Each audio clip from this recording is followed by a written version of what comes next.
mga kalat yan oh. Ito ang itsura ng Carmen Planas noon, last year, January 1, 2025. 6 AM na yan pero puno pa ng mga basura, mga kalat, sobrang baho. Tapos tinan mo yung gilid, kahit saan-saan na lang tinatapon. Grabe, nagmisto lang dam site yung Carmen Planas noon. Pero ikumpara mo ngayon, January 1, 2026. 6 AM na pero tingnan mo, napakalinis na at may kita mo sa paligid na talagang disiplinado yung mga tao. Ito na yung update natin ngayon, 2026. Marami nagsabi na kabayan doon daw sa may bilihan ng mga prutas. Magiging basurahan daw yun. Pero tingnan mo na ngayon, no? Talagang ito yung sinasabi ni Yorme na bilis kilos. Dito kasi kabayan, bago pagsapit ng January 1, yung 12 kinds of fruits, dito yung bumibili. Pupunta natin doon, no? Nung huling New Year, talagang napaka-dugyot nun, no? Ay, pakita ko naman sa inyo kabayan na talagang malaking pagbabago dito. O, diba? Walang basura, oh. Dati yung basura dito, aabot ng paano yun, maghapon. Ngayon, wala na. Oh, pati yung mga libag dito, tanggal. Walang naiwan ng mga libag dito. Diba? Ang ganda, oh. O, diba? Dati pag ganitong oras, puro basura na yun. Pero ngayon, wala na. Yan dapat, no?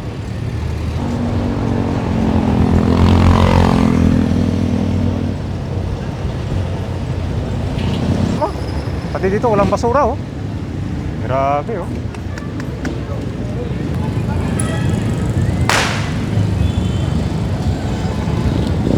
Ito mapunta natin kabayan, ito yung Carmen Planas.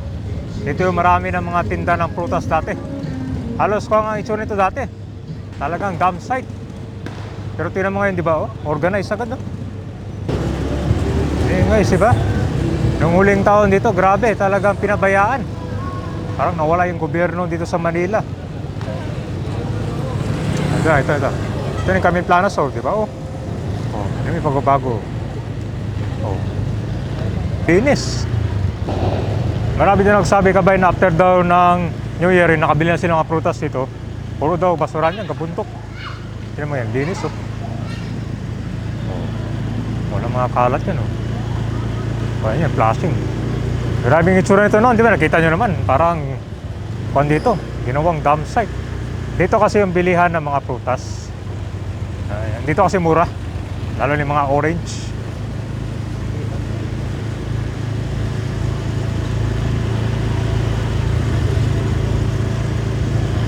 Ito lumang building, ano kayang gagawin dito, no? Taga na itong building. Okay, so parang naging haunted na, no? Ganun pa matis, makikita nyo, di ba talagang sabi natin kabay na may gobyerno dito sa Manila.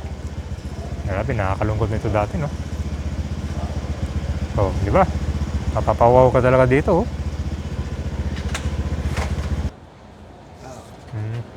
Ano oras nilinis, sir? Madaling araw na, mga 2:30 o 3. 2:30, afternoon ko. So, kan pala, may nag-duty pala dito, no? Mga DPSR na. Ayan.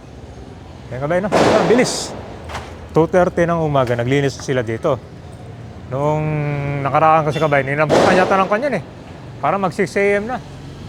So, after ng New Year, so agad pinunta nila ito, nilinis agad. Napost naman din ni Yorme ito. Di ba? Kasi pangit tingnan kapag pabayaan mo yung basura dito. Eh kasi dito, kahit naman gano'n na may nagtitinda, after kasi nila magtinda, ito ay magiging daanan na. Papunta yan dyan. Daanan to siya. Hindi to tindahan tong kalsada. Daanan talaga to sa mga tao. Kaya, kita mo naman, no? Ito siya, no? Wala kayong makita mga basura niya. Buti natin yung ibang buwan dito. So kung na lang to, siguro flashing na lang yung kailangan dito, no? Kasi medyo kuwan pa yung kalsada. May konting kuwan ba, putik. Pero ganun mo, tinan mo, bukod sa paglinis ka ba, yung mga paleta yata tawag dyan, eh. Tinan mo yung paleta nila, oh. Nandyan na sa gilid, di iniwan dito. Kasi nung nakaraan yata itong mga paleta, kahit saan nakakan dito, nakalatag. Oh, di ba?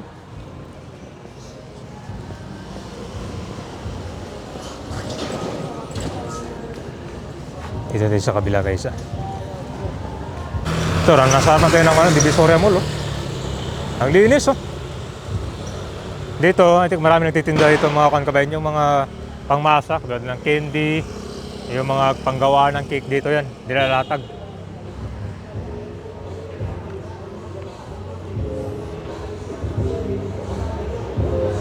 Diba, iba talaga ang pangmumuno kasi ito, pag hindi pa si Yorme yan, alam ni Chun ito dati, talagang basurahan. Tapos yung mga gamit nila, kahit saan saan lang itatapon yan. Dito sa kabila kami, ito yung Santo Cristo.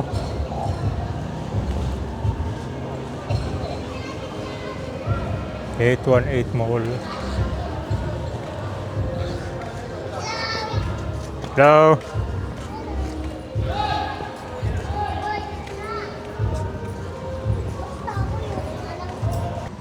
Mabilis ron na nalinis agad yung Carmen Planas, no? Nung last year, bagong taon. Ganun din yan pagkatapos ng ano. Pero matagal na. Halos inumaga na, no? Ngayon mas mabilis. Mas mabilis ngayon, no?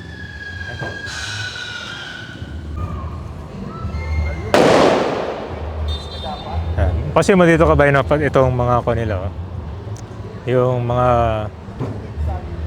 mga postcard nila, itong night paninda, talagang bago sila alis dito, talagang nilagay nila sa gilid, no? Hindi yung basta na lang iwan dito sa gilid. Kasi kanyan, maging abala. Bueno, Santo Cristo.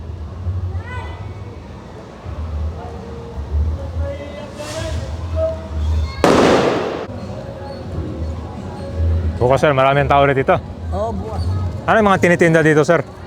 Mga ano yan, mga pang-Ricardo ba? Ricardo. Mga cake, doon banda, sige na, candy, Candy, yung mga panggawa ng cake sir, no?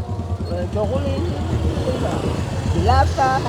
Tsaka mas maganda ngayon sir kasi talagang inayos sila yung pagparada ng mga gamit sir, no? Diniwan sa kanila. Ito ang gamit sa mga vendor to. Oo, gamit yan. Makikita mo talaga yung pagbabago, di ba? Ito yung itsura. January 1, 2025. 6 a.m. na. Papunta na ng 7 a.m. pero grabe yung pagkadugyot dito. Yung mga prutas, ito yata yung hindi na mabenta. Tinapon na lang nila dyan kasi nabubulok na at wala nang bibili. Pero hindi nila inayos na. Basta na lang tinambak dyan. Tingnan mo naman, di ba? Talagang walang disiplina yung mga tao dati dito. Basta lang makatinda at walang pakialam sa mga basura. Pero ngayon, fast forward tayo. January 1, 2026. Pagbungad mo dito, 6 a.m. Grabe. Ang sabi daw, 2 a.m. Naglinis na sila dyan, oh, di ba? Kanyan, after ng New Year lang, tapos inayos agad.